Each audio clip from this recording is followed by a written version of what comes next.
आध्यात्म और विज्ञान ये वो दो शब्द है जो हमेशा से ही एक दूसरे के विरोधी माने जाते हैं। जहाँ एक तरफ आध्यात्म ईश्वर और ईश्वरी लीलाओं से भरा हुआ होता है, वहीं दूसरी ओर विज्ञान ईश्वर के अस्तित्व को ही पूरी तरीके से नकारता है।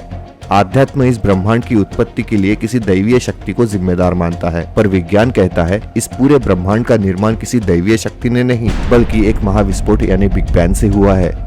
आध्यात्म मानता है कि ईश्वर की लीलाएं अकल्पनीय होती है, पर विज्ञान कहता है ब्रह्मांड में कुछ चीजें कल्पनाओं से परे जरूर हो सकती है, पर हर चीज के पीछे कोई ना कोई कारण जरूर होता है। इसीलिए विज्ञान किसी दैवीय शक्ति के चमत्कारों पर भरोसा नहीं करता, बल्कि रिसर्च और डिस्कवरीज के माध्यम से तथ्यों को लोगों के सामने रखता है। पर यदि मैं आज आपसे कहूँ कि कई सालों के रिसर्च और डिस्कवरी के बाद जब विज्ञान ने कुछ ऐसी चीजों को ढूंढा जिसे पढ़ने और सुनने के बाद हम हमारे धर्म ग्रंथों के और करीब जाने लगे हैं और ये सोचने पर मजबूर हो गए हैं कि हमारे पूर्वज हमसे भी ज्यादा बुद्धिमान थे, तो क्या कहेंगे आप?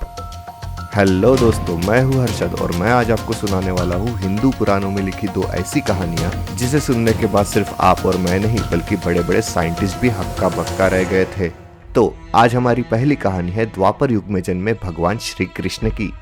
ऐसा कहा जाता है कि एक बार भगवान ब्रह्मा श्री कृष्ण से मिलने द्वारका आए और उन्होंने द्वारपाल से कहा कि वो भगवान श्री कृष्ण को उनके आने की सूचना दे। जब द्वारपाल ने ऐसा किया तो भगवान श्री कृष्ण ने द्वारपाल से कहा कि वो ब्रह्मा जी से पूछे कि वो आखिर कौन से ब्रह्मा है। ये सवाल सुनकर ब्रह्मा जी बेहद आश्चर्यचकित हुए। उन्हें भगवान श्री कृष्ण का ये सवाल बड़ा ही अजीब लगा, मगर फिर भी उन्होंने द्वारपाल से कहा कि वो भगवान श्री कृष्ण को बताए कि उनसे मिलने 4 सर वाले 4 कुमारों के पिता ब्रह्मा जी आए हैं। द्वारपाल ने ठीक ऐसा ही किया, पर जब भगवान श्री कृष्ण ने भगवान ब्रह्मा जी को अंदर आने की अनुमति दी, तब अंदर आते ही ब्रह्मा जी ने भगवान श्री कृष्ण से एक सवाल पूछा, हे भगवंत, इस सृष्टि में क्या मेरे अलावा कोई और ब्रह्मा भी है? ये सुनकर भगवान श्री कृष्ण मुस्कुराए और उन्होंने अपनी योग माया से अनंत संभव ब्रह्मांडों से सारे ब्रह्माओं को बुलाया। तब सामने का दृश्य देखकर इस ब्रह्मांड के ब्रह्मा जी भी दंग रह गए, क्योंकि उनके सामने उनके ही तरह अनंत ब्रह्मा थे। कोई 10 सर वाले, कोई 100 सर वाले, कोई 1000 सर वाले, तो कोई करोड़ों और अब्जों सर वाले।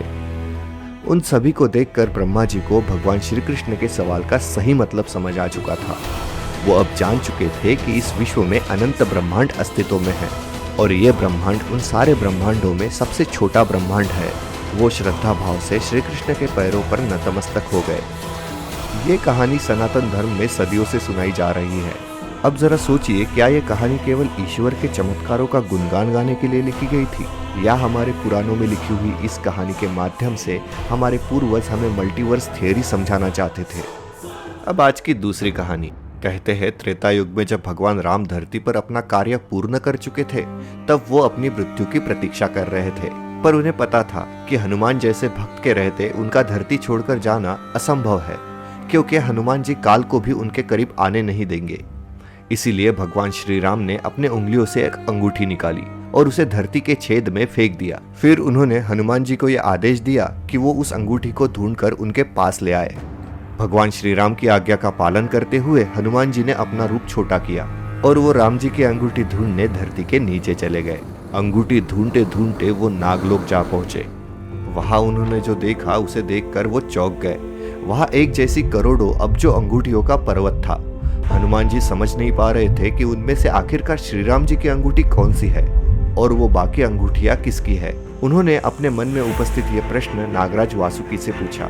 उस पर वासुकी ने हनुमान जी को जवाब देते हुए कहा, ये सभी अंगूठियां भगवान श्री राम जी की ही है। जब भी यहाँ पर कोई हनुमान जी इनमें से कोई एक अंगूठी लेने आते हैं, तब ऊपर भगवान श्री राम अपना देह त्याग देते हैं। ये सुनकर हनुमान जी बेहद दुखी हुए। दोस्तों, इस कहानी से हमें साफ साफ पता चल जाता है कि सनातन धर्म में समांतर ब्रह्मांड यानी पैरेलल यूनिवर्स की अवधारणा को हजारों सालों पहले ही स्वीकार कर लिया था। दुनिया के महान वैज्ञानिक स्टीफन हॉकिंस ने कहा था, हमारे ही ब्रह्मांड की तरह इस दुनिया में कई और ब्रह्मांड भी मौजूद है, जिनके पास हमारे इस ब्रह्मांड की तरह अपनी गैलेक्सी, अपने ब्लैक होल्स और शायद अपनी सिविलाइजेशन भी है। इसे समझाते वक्त उन्होंने ये दावा किया था कि जिस तरह हमारा ब्रह्मांड एक महाविस्फोट यानी बिग बैंग से बना था, ठीक उसी तरह हमारे ब्रह्मांड के साथ भी कई और ब्रह्मांडों का भी निर्माण हुआ था। और जैसे कि ये सारे यूनिवर्स साथ में बने थे, इसीलिए सारे एक समान होंगे। इसी थियोरी को नाम मिला मल्टीवर्स थियोरी का। स्टीफन हॉकिंस की इस थियरी को मानने वाले कई वैज्ञानिक कहते हैं कि हमारे आसपास घटने वाली घटनाएं हमारे समांतर ब्रह्मांड को भी प्रभावित करती है। साइंटिस्ट ह्यू एवर्ट्स के मुताबिक हमारे चॉइसेस और हमारे एक्शन की वजह से हमारे समांतर ब्रह्मांड और हमारे बीच कुछ चीजों में डिफरेंस भी देखे जा सकते हैं।